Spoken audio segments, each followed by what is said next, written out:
El 13 de marzo del 2013 se llevó a cabo la presentación de la publicación de la investigación Romper las Cadenas con la participación de los comentaristas Edgar Esquit, Virgilio Pérez Calderón y de Úrsula Roldán, y de los autores Juan Pablo Gómez y Gustavo Palma, quienes compartieron sus impresiones de este trabajo de investigación, mismos que presentamos a continuación.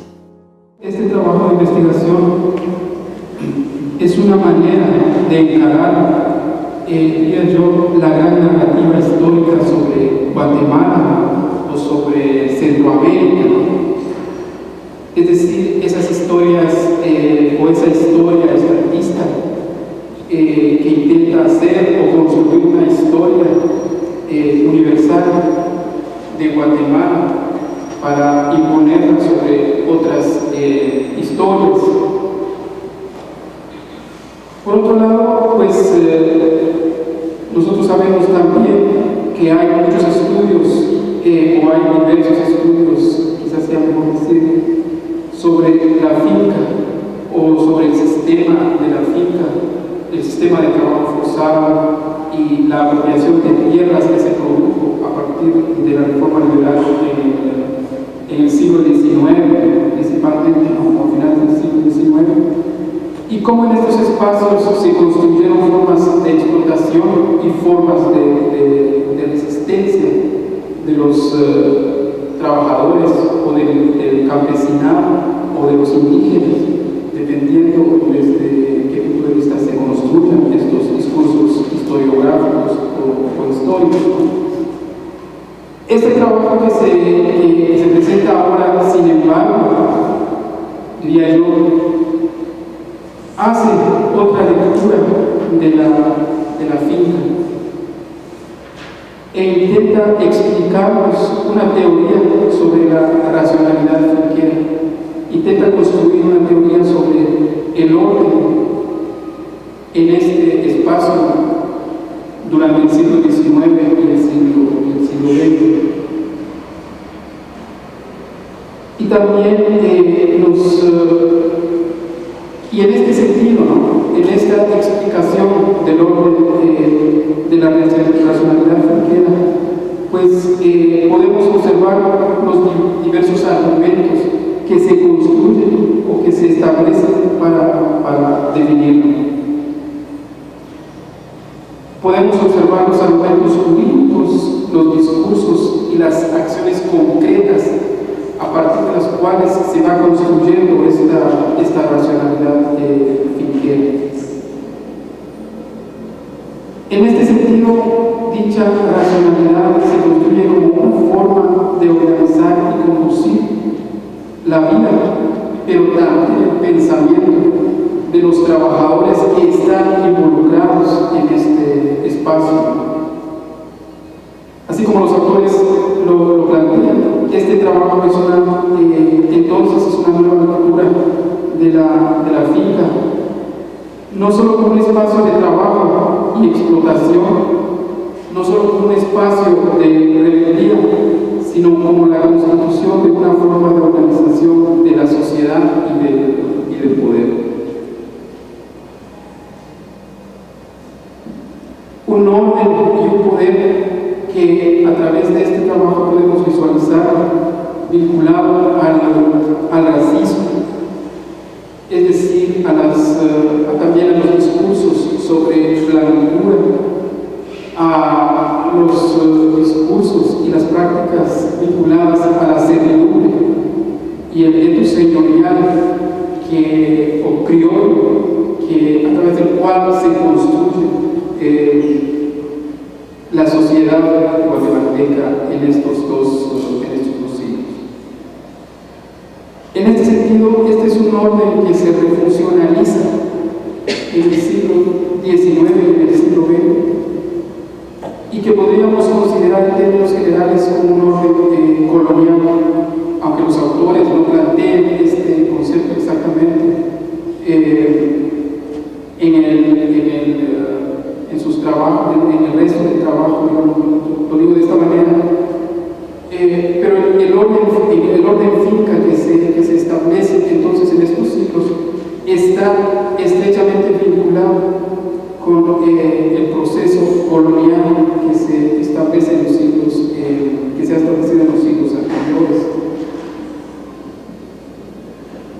En la definición de la racionalidad finquera, o como orden finquero o orden finca que se establece, los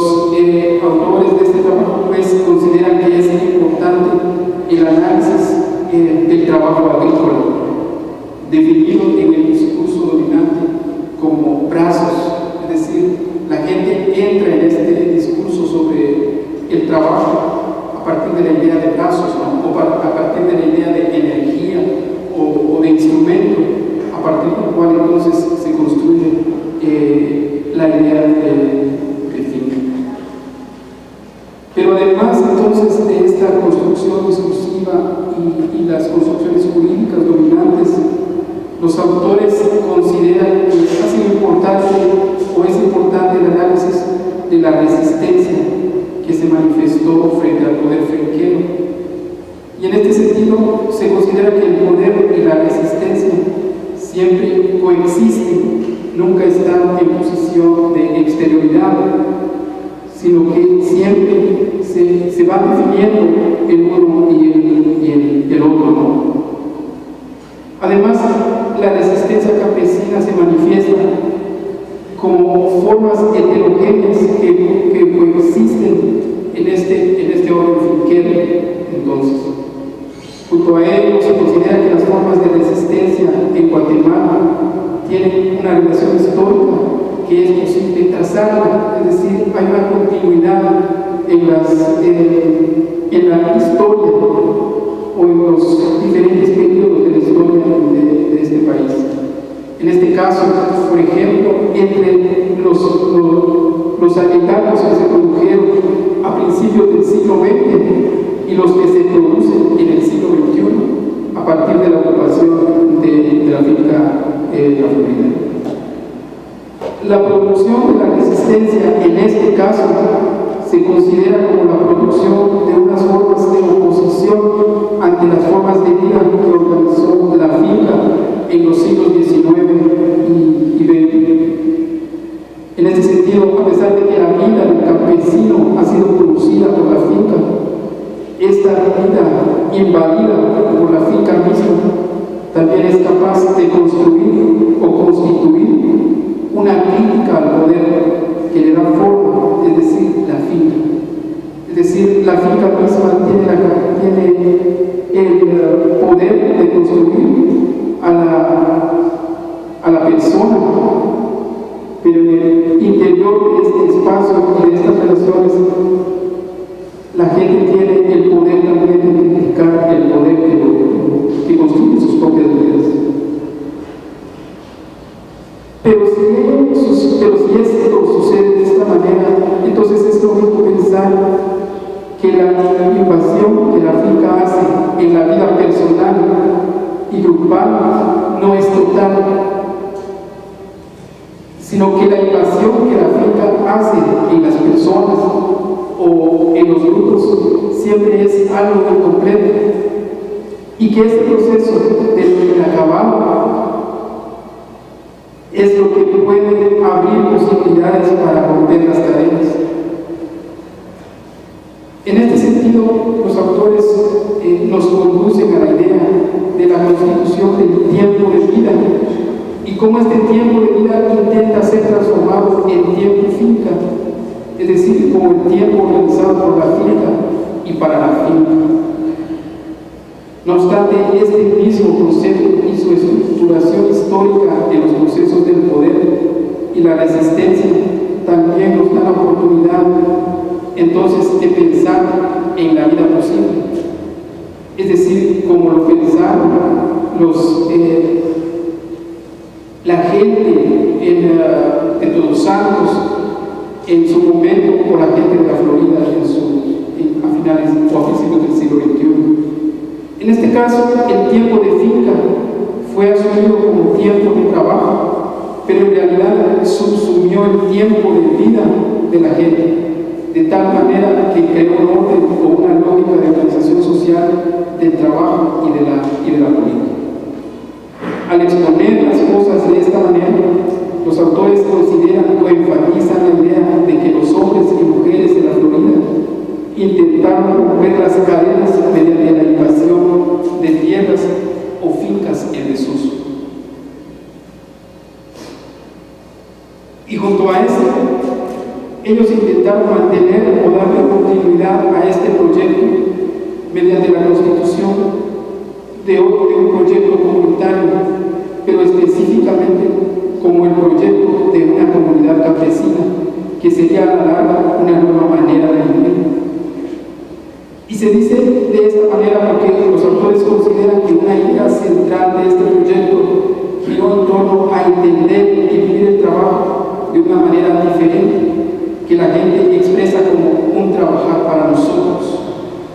Este hecho me parece fundamental en este trabajo.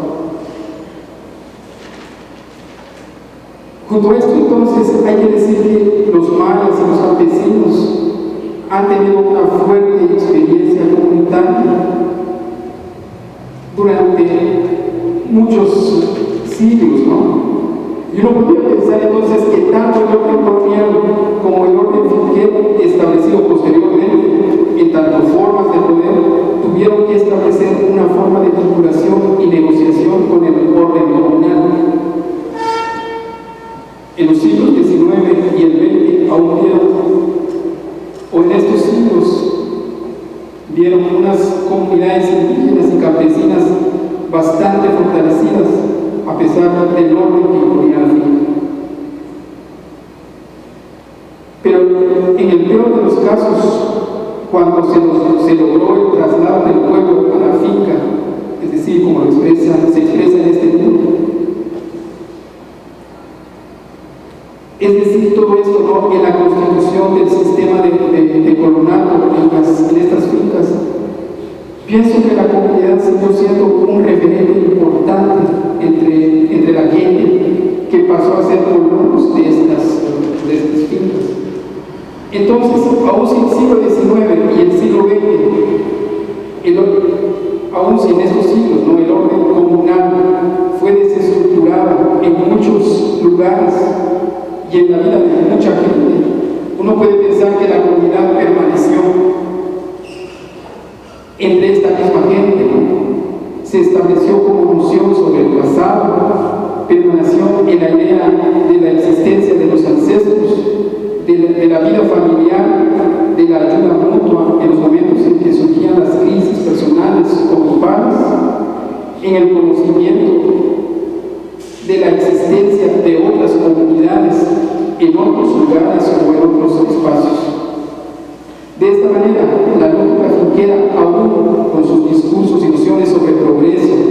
ley y orden, aún con la reflexión sobre los cuerpos de las personas, aún y su aparataje legal, aún con la existencia de una jerarquía del trabajo que implicaba un orden y formas concretas de represión,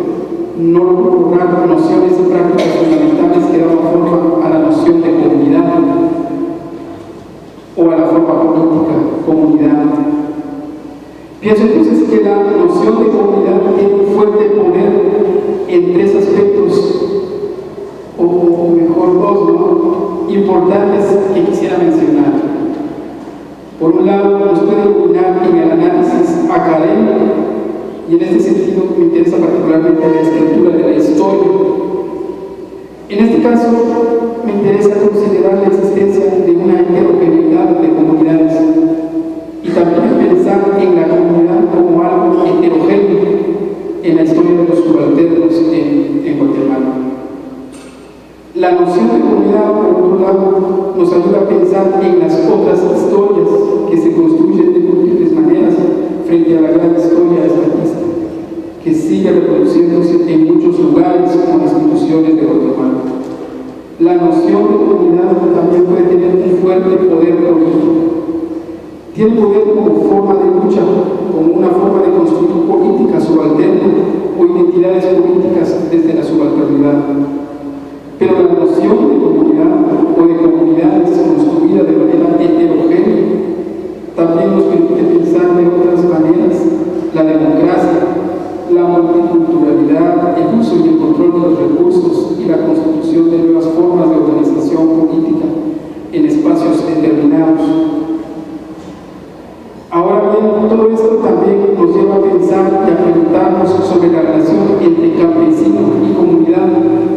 decir, de qué manera la noción campesino se modifica cuando se establece en relación a comunidad en diferentes tiempos y espacios, o aún más, cómo podemos relacionar los conceptos campesino, comunidad y etnicidad o racismo en un análisis de la constitución de identidades políticas subalternas. Pienso que en Guatemala es importante considerar estas relaciones porque puede dar luz sobre formas en que se constituye la comunidad y de qué manera se establece un espacio o arena de lucha. Y de qué manera se constituye en este proceso, ¿no?, la política subalterna. En este sentido, pienso que la relación entre las nociones de comunidad y de ideas generales sobre las de un trabajo para nosotros o nuevas maneras de vivir es mucho más compleja que circunscribirlas en la relación laboral. Entiendo que es una manera de establecer nuevas identidades políticas o de establecer lo que podríamos llamar la política comunal. Pienso que implica la constitución y la lucha por establecer formas de autodeterminación de la comunidad o de las comunidades. En este sentido, ¿de qué manera nuestras nociones de campesino o comunidades usadas en las décadas pasadas, tanto en antropología como en sociología, pueden ser modificadas, reexaminadas a la luz de nuestras nuevas investigaciones históricas y sociológicas sobre la comunidad política de los subalternos? En verdad, las identidades políticas subalternas en Guatemala tienen el poder de enfrentar la lógica finquera y colonial de la sociedad y el Estado guatemalteco, pero evidentemente esta capacidad está mediada por el campo del poder. En este sentido, pienso que es importante problematizar la finca como se hace en este trabajo que ahora se presenta, pero también es fundamental problematizar la comunidad. En este sentido más particular, o en un sentido más particular, es importante problematizar la política comunal y observar que esta también trae sus propios problemas y sus propios límites en su formación histórica. Y en este sentido, los investigadores también estamos obligados a pensar y a problematizar la política subalterna, no para deslegitimarla, sino para considerar sus posibilidades y sus límites como formas de lucha. Muchas gracias.